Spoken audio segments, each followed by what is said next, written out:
Kembali di Breaking News, pemirsa, dan saya akan kembali mengajak Anda untuk mengikuti jalannya sidang peninjauan kembali Saka Tatal dari Pengadilan Negeri Cirebon, Jawa Barat berikut ini. Di mana pada hari ini juga agenda ahli, mendengarkan keterangan ahli yang dihadirkan oleh pihak Saka Tatal digelar sejak pukul 10 pagi tadi. Dan mari kita ikuti jalannya sidang berikut ini. Putusan PN, PT, dan Mahkamah Agung. Maka kami melihat di situ terdapatnya dari mulai surat dakwaan sampai dengan tuntutan, sampai dengan vonis, sampai hingga memperoleh kekuatan hukum tetap. Terdakwa dalam kapasitas sekarang ini sebagai pemohon PK dianggap bersalah di dalam melakukan tindak pidana pembunuhan berencana. Nah, ketika saya membaca seluruh putusan tersebut itu, kalau keliru nanti tolong diralat Bapak Jaksa. Di dalam putusan tersebut itu saya melihat peran daripada pemohon PK ini. Pada TKP pertama, dia melakukan pemukulan terhadap korban almarhumah. Selanjutnya pada TKP berikutnya, pemohon PK ini tidak ada. Dan itu catatan saya baca di dalam putusan PN, PT sampai dengan Mahkamah Agung. Kalau memang nanti keliru tolong diralat. Iya, almarhum maksud saya. Iya, memukul muka almarhum, itu yang saya maksud. Nah, ketika saya membaca antara fakta persidangan yang tercatat di dalam putusan yang berkekuatan hukum tetap itu, dikonfrontir dengan ketentuan pidana yang dijatuhkan, maka kami berkesimpulan ini masuk menjadi dalil dasar permohonan PK untuk pasal 263 ayat 2 huruf C, di mana kami menyimpulkan terdapatnya sesuatu kekeliruan di dalam penerapan hukumnya. Apa yang keliru di dalam penerapan hukumnya? Setelah kami membaca poin pertimbangan, di sana terdapat poin pertimbangan menyimpulkan menggunakan teori kausalitasnya itu von Bury. Nanti tolong diralat kalau ada kekeliruan. Teori kausalitasnya von Bury, di mana di dalam teori tersebut disampaikan bahwa setiap keadaan menjadi syarat sebab suatu akibat dalam peristiwa pidana. Nah, menurut pandangan kami, ini kurang tepat penggunaan teori tersebut di dalam sistem peradilan pidana Indonesia. Karena kita tidak menganut paham itu. Di dalam sistem peradilan pidana Indonesia kita tidak bisa disamaratakan. Beda dengan yang namanya mede pleger dengan mede pliktik. Itu dua hal yang berbeda. Tetapi seringkali kami mencermati, seringkali ini sebagaimana pada umumnya, jarang sekali di dalam peristiwa yang melibatkan jamak subjek delik itu ada yang namanya medepliktik. Itu jarang sekali kami temukan. Seyogyanya memilah-milah mana peran si subjek medepliktik dengan peran subjek medepleger, karena itu dua hal yang berbeda dan konsekuensi pidananya pun juga berbeda. Jadi nggak bisa disamaratakan begitu saja. Dan ini yang menurut kami tidak adil ketika kami menemukan nama perkara-perkara yang berkaitan dengan subjek yang jamak, tidak ada satupun yang namanya medepliktik. Nah, sebagai satu contoh dalam perkara yang dimohonkan ini, apabila melihat putusan PN, PT sampai dengan Mahkamah Agung, maka kalau berbicara pendapat kami, untuk mencapai tercapainya voltoid delik tersebut di dalam peristiwa pembunuhan berencana tersebut, itu perannya si pemohon PK ini,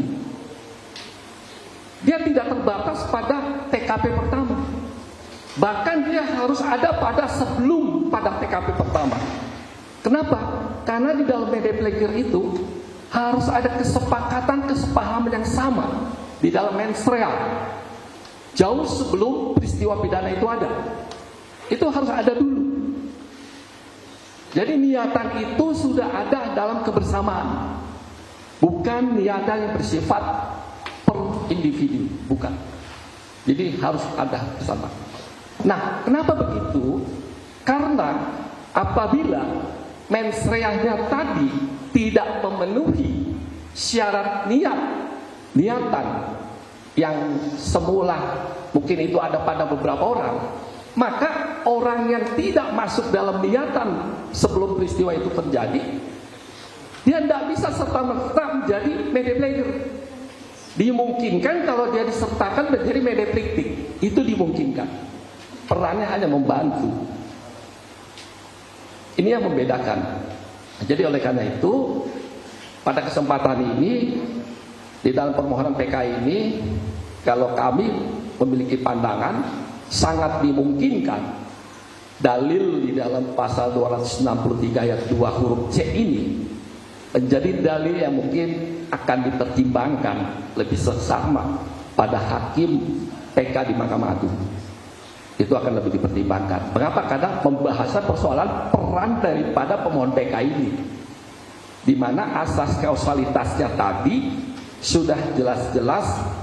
Kalau tidak salah, di sana dalam pertimbangan hakim itu menggunakan teorinya von Bury itu. Jadi kalau nanti di dalam pertimbangan hakim agung PK, ketika nanti mempelajari dengan seksama peran daripada pemohon PK ini, dimungkinkan dalil ini dapat diterima. Artinya pandangan kami mempunyai pandangan, kami tidak mau masuk atau tidak mau menjustis tentang fakta pada PN, pada PTMA, apakah itu faktanya yes or no. Saya tidak mau masuk ke situ, tapi saya mau masuk lebih kepada dalil yuridis dalam penerapannya. Apakah penerapan dalam surat dakwaan, tuntutan dan vonis sejalan dengan perbuatan fakta yang tercatat di dalam putusan yang sudah berkekuatan hukum tetap. Jadi kami hanya mau masuk di situ. Jadi dalam sudut pandang kami sebagai ahli pidana, kami berkesimpulan terjadi kekeliruan di dalam penerapan terhadap ketentuan pidana yang dijatuhkan kepada pemohon PK, yang seyogyanya kalau teori von Bury tidak disertakan sebagai pertimbangan, maka ketentuan pidana tersebut tidak dapat dijatuhkan kepada pemohon PK. Kenapa?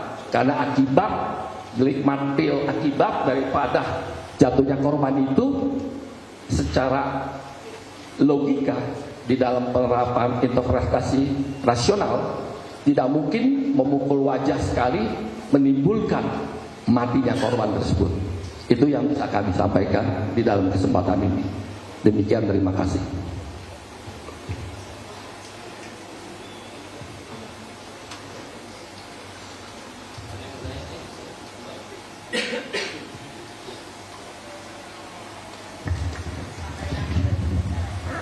Sementara pengganti Krishna termasuk juru bicara Rizali orang. Ada yang satu dah.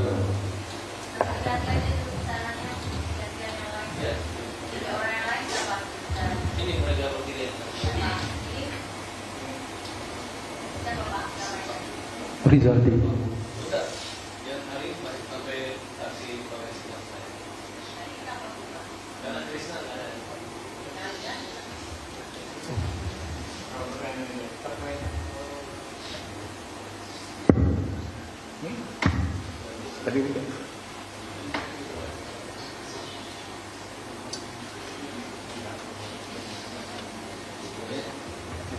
Sudah cukup yang mulia kalau begitu. Terima kasih.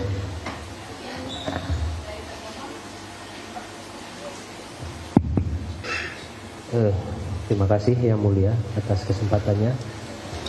Mungkin dari saya singkat saja Pak. Sebenarnya hampir sama dengan yang saya tanyakan dengan ahli sebelumnya, tapi mungkin ini spesifik terhadap huruf C ya Pak ya. Pasal 263 ayat 2 huruf C. Bahwa itu memperlihatkan suatu kekhilafan hakim atau kekeliruan yang nyata ya.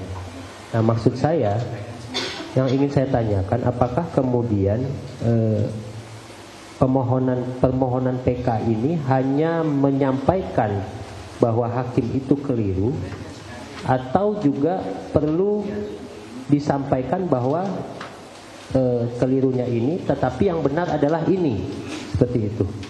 Maksud saya tidak hanya dijelaskan kesalahan. Kalau tadi Bapak menyatakan bahwa ada misalnya ada pembunuh, tukang sate dituduh membunuh, kemudian dalam faktanya ternyata tidak, gitu.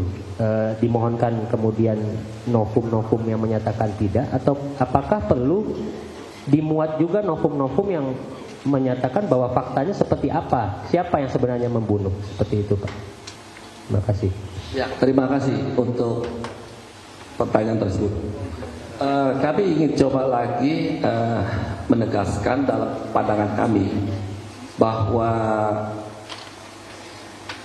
permohonan PK itu ada yang harus ditempuh, itu ada syarat aspek formil, material, dan objektif.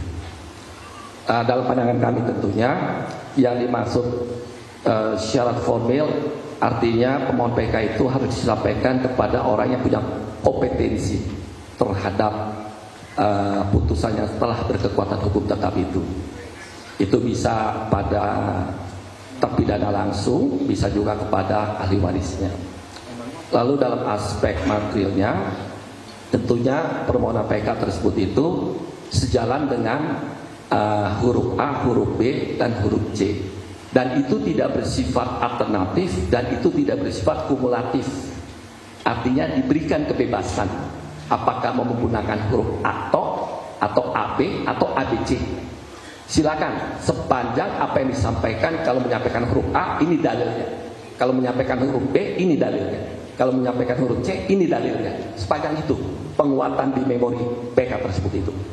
Nah, berkaitan dengan objektifnya adalah pemohon PK itu tidak boleh kalau putusan pidana tetapnya itu 1 tahun 4 bulan, itu yang nggak boleh.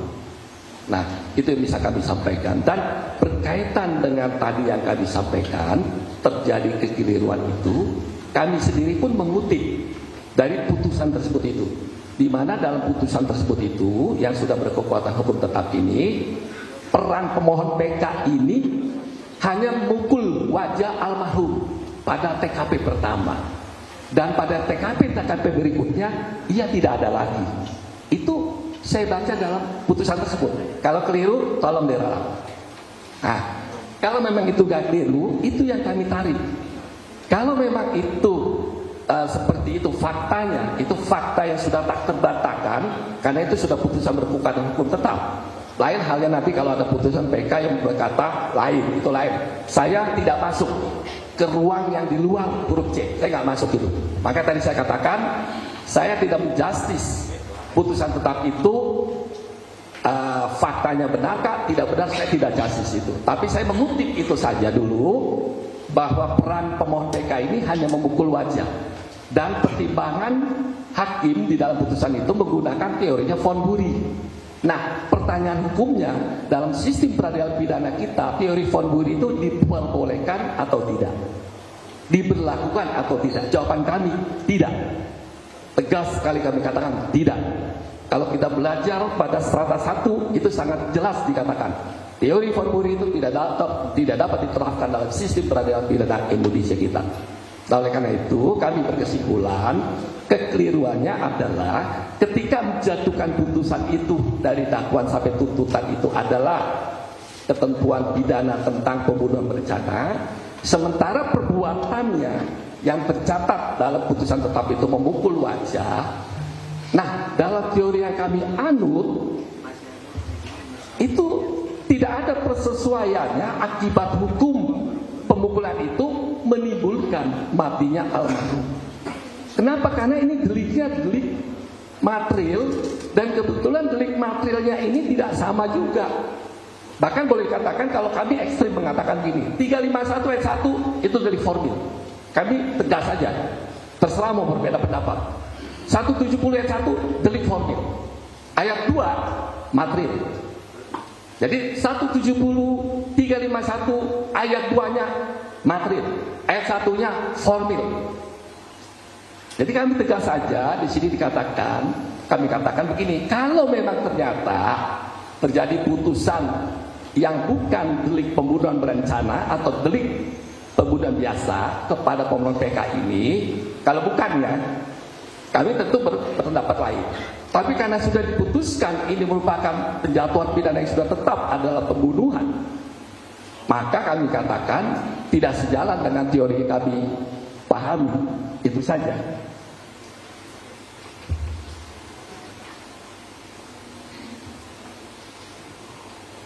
Baik, terima kasih ahli. Ahli dalam hal ini kan sebagai ahli Ilmu hukum pidana.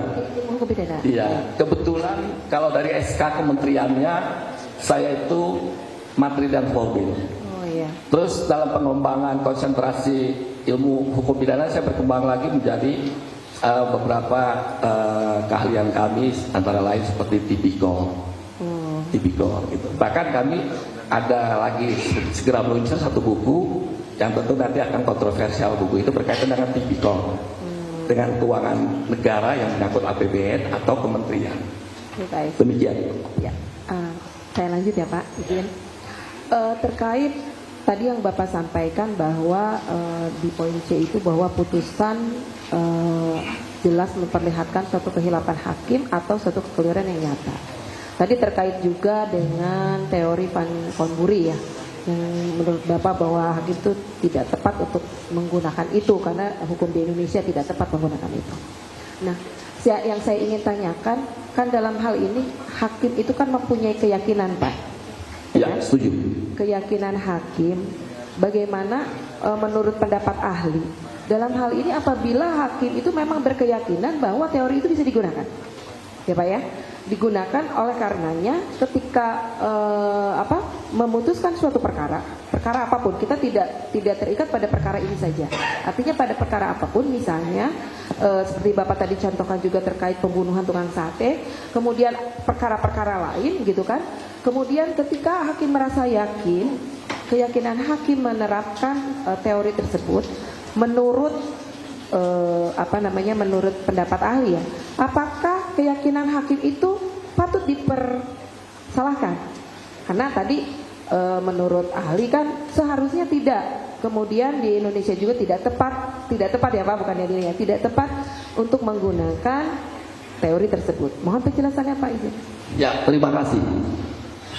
Berbicara soal keyakinan hakim, makanya tadi dari semula saya mengatakan kami nggak mau masuk ke persoalan yang terjadi pro dan kontra, persoalan iya atau tidak yang ada di dalam fakta-fakta itu, subjek-subjek. Saya nggak mau masuk itu.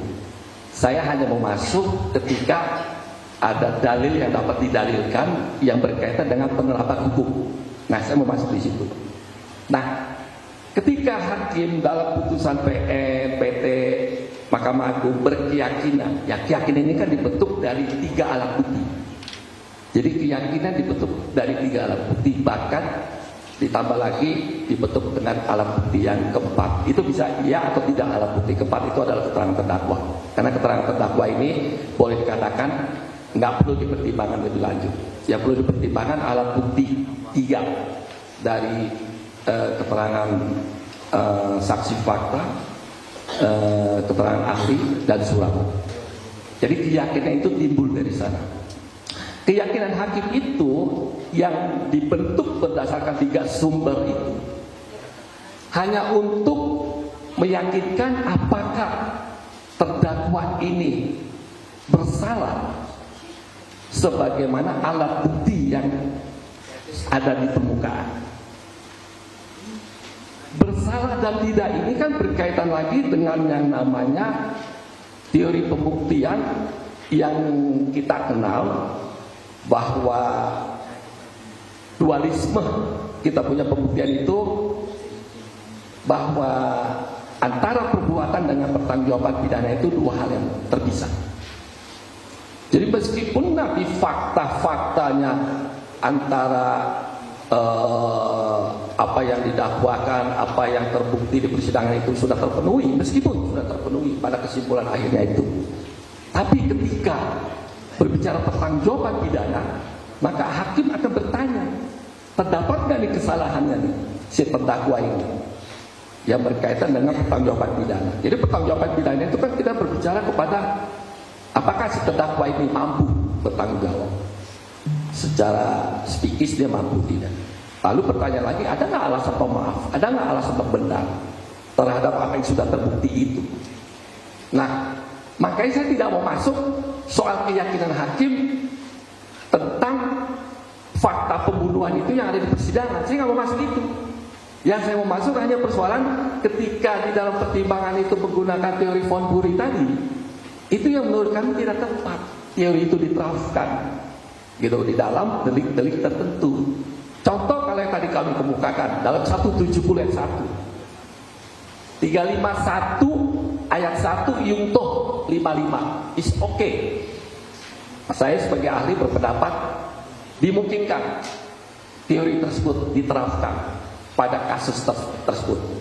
170 ayat 1 atau 351 ayat 1 Yungto Delmen Delictem. Oke. Tapi ketika pada kasus yang berkaitan dengan material, delik material yang sudah masuk ke dalam ayat 2, ayat 3 dan seterusnya, bahkan dalam delik pembunuhan, maka teori itu tidak boleh diterapkan. Nah, itu pandangan kami. Kalau nanti sekiranya hakim hakim PK berpendapat lain, is okay. Oh, namanya pendapat hukum kok, silakan aja. Sepanjang pegangan dalilnya, asasnya, teorinya, doktrinnya dapat disampaikan, ya silakan saja. Normal saja kalau terjadi perbedaan di dalam pandangan ilmu hukum itu. Termasuk sekarang kalau rekan jaksa berbeda pandangan, itu wajar saja. Nanti bisa disampaikan di dalam kontra tersebut.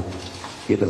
Ya, nanti hakim MK punya penilaian, hakim PK punya penilaian yang bagaimana. Walau alam.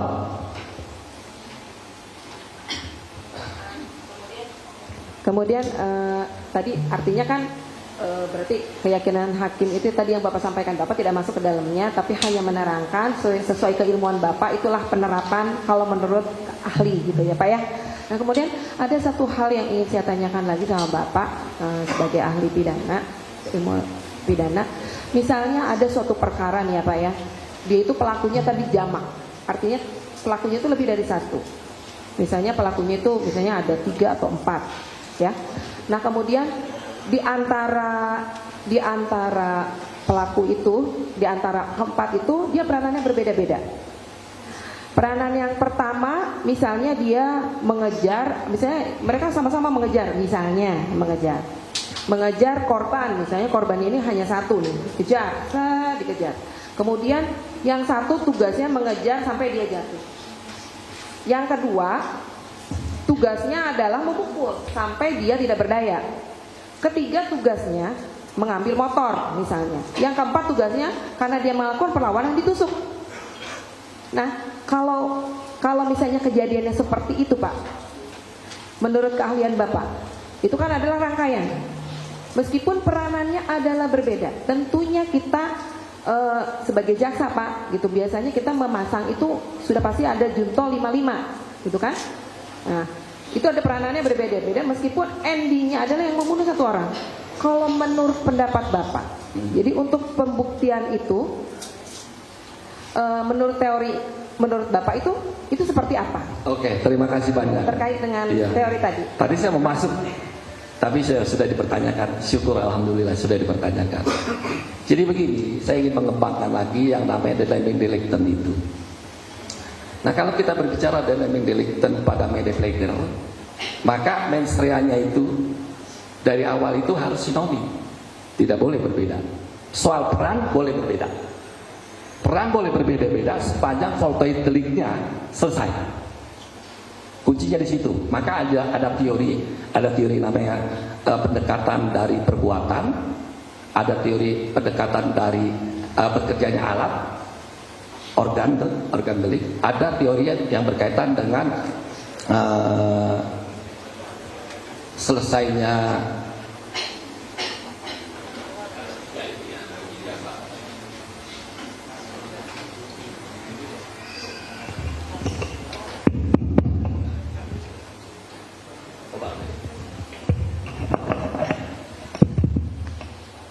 Oke. Jadi di dalam pendekatan suatu delik itu kita mengenal yang namanya kita menggunakan, jadi kita berbicara tentang kompetensi ya. Kalau itu berbicara tentang kompetensi relatif yang berkaitan dengan kewenangan di dalam mengadili suatu peristiwa pidana itu, dan perannya tadi juga yang berbeda-beda satu dengan yang lainnya. Peran itu bisa berbeda, tidak sama, tetapi selesai tindak pidana itu selesai, pada akhirnya dia harus selesai, meskipun selesainya itu memerlukan jeda, meskipun melalui jeda. Nah itu kan bisa dirangkai nanti dengan pasal 64-nya itu, kalau dia ada jeda kan. Kalau dia tidak ada jeda tentu kan nggak bisa menggunakan 64. Maka teorinya tentu konsensus idealis, tidak bisa menggunakan konsensus realis. Karena konsensus realis itu kita harus ada jeda gitu ya. Nah oleh karena itu saya setuju kalau dikatakan bahwa peran itu nggak mesti harus sama, beda, boleh. Pertanggungjawabannya sama sepanjang penerapan dan naming delictnya mede plager, sepanjang. Tapi kalau dia mede plictic itu berbeda. Pertanggungjawabannya berbeda, perbuatannya boleh berbeda, tetapi mens reanya dia tidak ada di dalam antepastenya itu dia nggak ada. Jadi kalau di dalam mede plager itu ada antepastenya ketika mereka berniat melakukan suatu kejahatan. Selesainya itu ya silakan saja. Kami contohkan begini. Di suatu pasar terjadi teriakan maling, larilah maling itu. Lalu karena teriakan itu masyarakat tergerak di sekitar itu. Larinya dia itu kan semeter, 2 meter, 10 meter, mungkin bisa sampai 50 meter gitu kan. Nanti yang semeter itu spontan mukul, lari lagi. Kedua, ketiga, keempat, seterusnya. Sampai mungkin pada di penghujung jalan sana ada masa yang pakai batu mungkin mengeprak kepalanya. Meninggallah dia di sana. Nah, pertanyaan hukumnya dalam peristiwa ini contoh ya, dalam peristiwa ini, menurut pandangan kami, ini nggak bisa, peran yang pertama tadi ini nggak bisa dikategorikan mede plager. Kenapa tadi? Mereka tidak ada kesepakatan untuk melakukan penganiayaan, nggak ada kesepakatannya. Dia hanya mendengar teriakan maling, spontanitas masyarakat yang ada di sekitar itu melakukan aksi yang selalu menentang maling lah, mukul dan seterusnya gitu.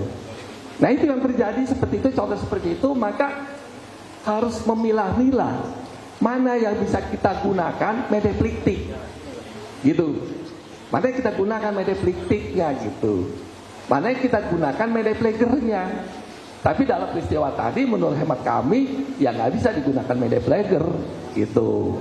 Adapun alasan jaksa ingin menggunakan selalu mede plager, tidak ada mede plictic, ya kami pahamin. Kenapa kami pahamin? Ya selalu begitu dong. Jaksa mana mau kasih yang ringan-ringan, berat-berat lah. Maaf ya, maaf. Selalu begitu dong. Lawannya minta yang ringan-ringan. Itu memang habitatnya begitu. Gitu. Tapi kami ahli pada posisi yang objektif, sesuai dengan keahlian kami. Tidak sesuai, kami angkat kaki. Tidak mau ada di hadapan yang mulia ini. Demikian ya. Terima kasih ya. Terima kasih ahli. Mungkin cukup ya mulia untuk ahli ya. Mohon izin yang mulia, saya lanjutkan pertanyaan. Ahli, terima kasih atas penjelasannya soal teori pembuktian tadi. Kami juga jadi belajar sama ahli. Ahli, di perkara Sakatatal ada berbagai pelanggaran hukum acara pidana. Pertanyaan saya sederhana dulu. Apakah pelanggaran hukum acara pidana menjadi dasar kehilapan atau kekeliruan hakim? Itu aja? Iya, pertanyaan pertama. Oke. Nanti saya jelaskan. Kami punya pendapat sampai hari ini, saat ini. Kami mempunyai pendapat, kami hanya menemukan adanya kekeliruan di dalam penerapan terhadap ketentuan pasal tersebut saja yang tidak sejalan dengan perbuatannya pemohon PK. Kami baru menemukan itu saja. Sampai hari ini saya duduk di sini. Ya. Gitu. Kami belum menemukan yang lain. Oke. Saudara ahli, dalam fakta perkara nomor 16 maupun dapat kita baca hal yang sama di perkara 3 dan 4 tahun 2017, itu ada proses penyelidikan dan penyidikan yang tidak sesuai prosedur, di mana proses penyidikan dilakukan tanpa dilakukan lebih dahulu proses penyelidikan. Ada penangkapan sewenang-wenang terhadap para terdakwa terpidana sekarang 8 orang itu. Kemudian ada praktek penyiksaan yang juga sudah kita dengar stasiunnya kemarin. Kemudian juga ada keterangan dan fakta bahwa termasuk di putusan 16, keterangan pemohon Saka Tatal lebih dahulu didengar sebagai anak sebelum keterangan saksi diselesaikan. Jadi setelah keterangan Saka Tatal sebagai terdakwa anak itu kemudian masih ada pemeriksaan terhadap saksi. Kemudian juga perlu kami tambahkan, jadi yang kami sampaikan bahwa tidak ada proses penyelidikan, langsung naik ke proses penyidikan, tidak ada surat pemanggilan dulu, langsung penangkapan, dan Saka Tatal sebagai anak ketika itu tidak ada pendampingan dari orang tua, ya, dan baru kemudian di Polda 1 minggu kemudian baru bisa bertemu pihak keluarga dengan Saka Tatal setelah di BAP. Kami ingin bertanya kepada ahli, dari fakta-fakta yang ada tersebut, apakah itu memenuhi syarat untuk menjadi satu alasan adanya kehilafan dan kekeliruan hakim? Ya, terima kasih ya. Jadi gini, kekeliruan di dalam penerapan itu kami sebagai ahli tetap konsisten seperti yang tadi kami ahli sampaikan. Tapi apa yang tadi disampaikan dalam bentuk pertanyaan tadi, kalau sekiranya itu ada di ranahnya pra-peradilan, saya sangat senang membahas itu. Kenapa? Kebetulan saya kan dosen di PTIK juga tuh. Saya ngajar penyidikan tindak pidana teroris. Saya sangat senang membahasnya kalau ada di dalam medannya pra-peradilan. Sayangnya ini medannya sudah medan PK, peninjauan kembali. Jadi saya lebih fokus kepada yang tadi kami sampaikan. Jadi konsistensi kami tetap pada penerapan kekeliruan di dalam pasal pembunuhan itu yang tidak sejalan dengan perbuatannya yang hanya memukul wajah almarhum. Itu. Jadi kalau tadi dipertanyakan tadi, saya hanya bisa menjawab hal itu bila mana ada di dalam proses pra-peradilan, karena itu bidang saya. Kalau yang namanya hukum acara berkaitan dengan itu bidang saya menguasai betul. Karena saya mengajar polisi-polisi itu. Saya mengajar perwira di perguruan tinggi ilmu kepolisian. Ini KPA ini. Saya ngajar di sana. Ahli, pertanyaan saya melanjutkan yang tadi. Apakah hal tadi yang kami sampaikan tidak bisa menjadi bahan kehilafan keseluruhan hakim? Ya, tadi kami tetap konsisten dengan apa yang tadi kami sampaikan. Kekeliruan, kehilafan di dalam penerapan terhadap penjatuhan pasal. Bahwa tidak sepatutnya pasal pembunuhan diletakkan kepada pemohon PK. Karena dia hanya berperilaku hanya memukul wajah almarhum, yang tidak mungkin mengakibatkan meninggalnya almarhum dengan pukulan pemohon PK. Jadi kami tetap konsisten di situ. Oke, terima kasih, Majelis Hakim. Cukup yang mulia.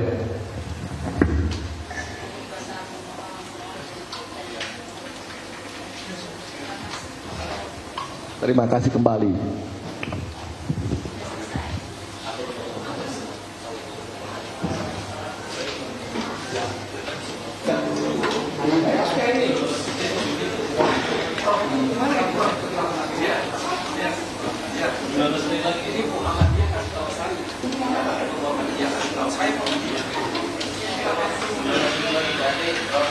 Supir, tolong. Kasih ya.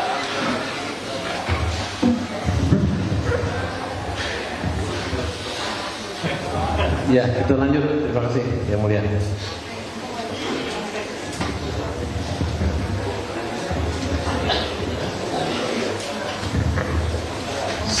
Selamat malam Pak Budi Sender.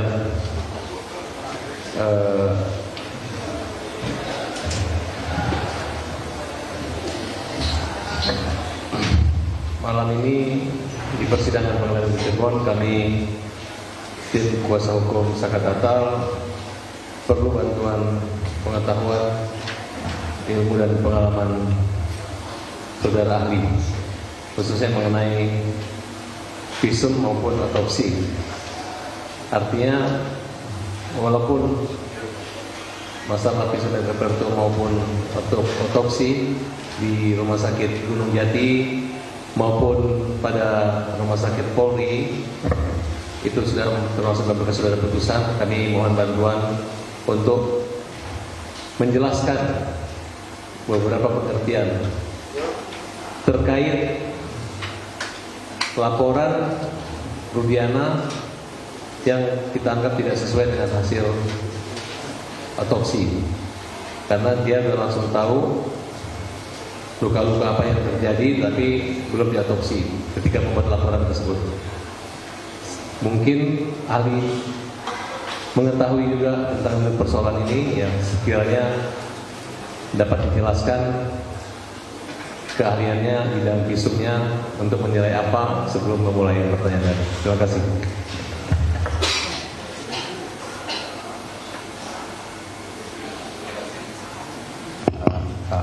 Terima kasih atas pertanyaannya.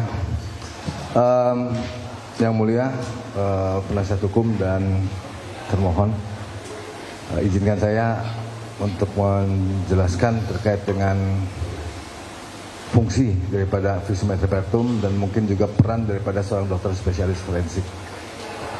Tentunya visum et repertum adalah suatu surat ya, berdasarkan permohonan dari pihak kepolisian untuk dilakukan suatu pemeriksaan kedokteran forensik yang tentunya punya nilai ilmiah. Selanjutnya adalah karena ini adalah nilainya ilmiah, tentunya ini dapat bisa menjelaskan hal-hal tertentu terkait dengan suatu peristiwa. Misalkan pada korban ditemukan luka-luka tertentu, tentunya luka-luka tertentu diakibatkan oleh sesuatu yang menyebabkan luka itu. Bisa saja, kalau interpretasi dokter forensik, bisa saja luka itu akibat kekerasan tajam atau luka itu akibat kekerasan tumpul.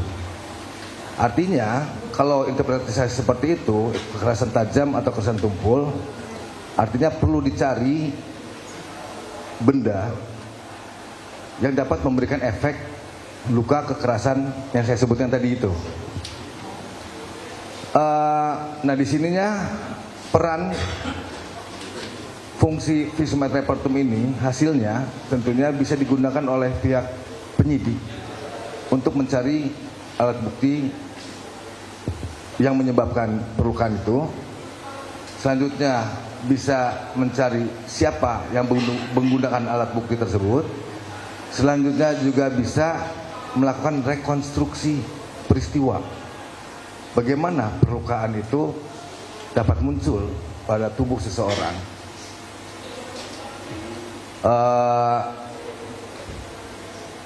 Nah, di sini peran seorang dokter forensik bisa dimaksimalkan atau digunakan dan dapat digunakan oleh kepolisian dalam hal memberikan pendapat ahlinya terkait dengan apa yang tadi saya katakan tadi itu, ya.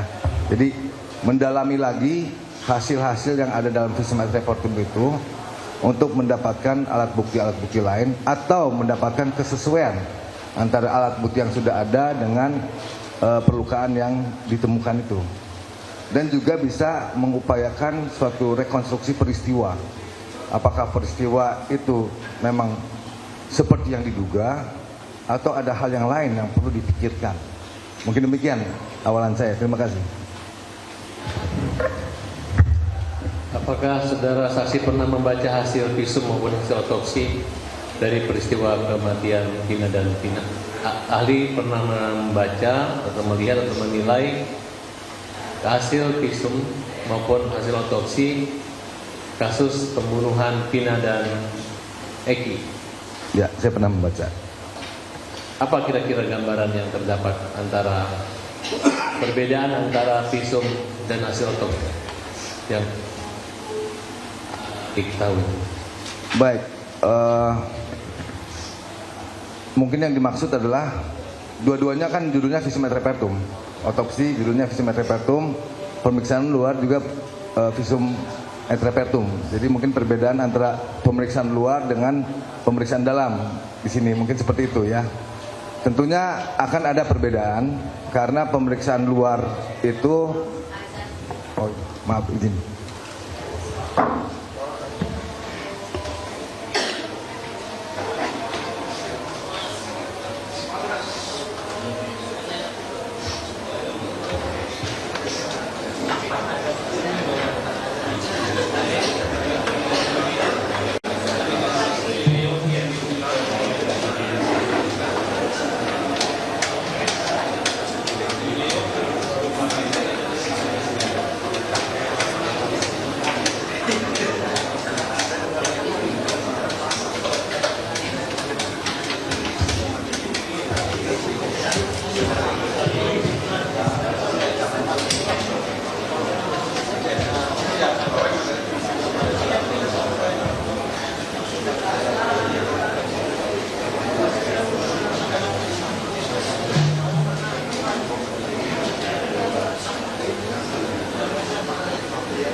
Kembali di Breaking News, pemirsa, kami akan mengajak Anda kembali menyaksikan bagaimana jalannya suasana sidang peninjauan kembali Saka Tatal di Pengadilan Negeri Cirebon berikut ini, di mana saksi dari ahli hukum pidana sudah memberikan beberapa keterangan di dalam persidangan peninjauan kembali Saka Tatal.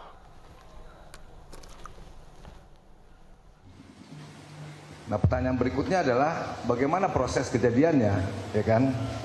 Nah, itu tentunya perlu pendalaman, ya. Di sini saya dapat menyampaikan saja bisa dilakukan pendalaman, ya, mengenai proses terjadinya peristiwa itu. Seperti apa yang diduga peristiwa apa, apakah sesuai dengan hasil pemeriksaan otopsi maupun pemeriksaan luar, ya. Nah, itu perlu penggalian, mungkin seperti itu. Dan pemirsa, demikianlah Breaking News sidang peninjauan kembali Saka Tatal. Selanjutnya Anda akan menyaksikan program iNewsroom bersama saya, Davi Pratama. Terima kasih, sampai jumpa.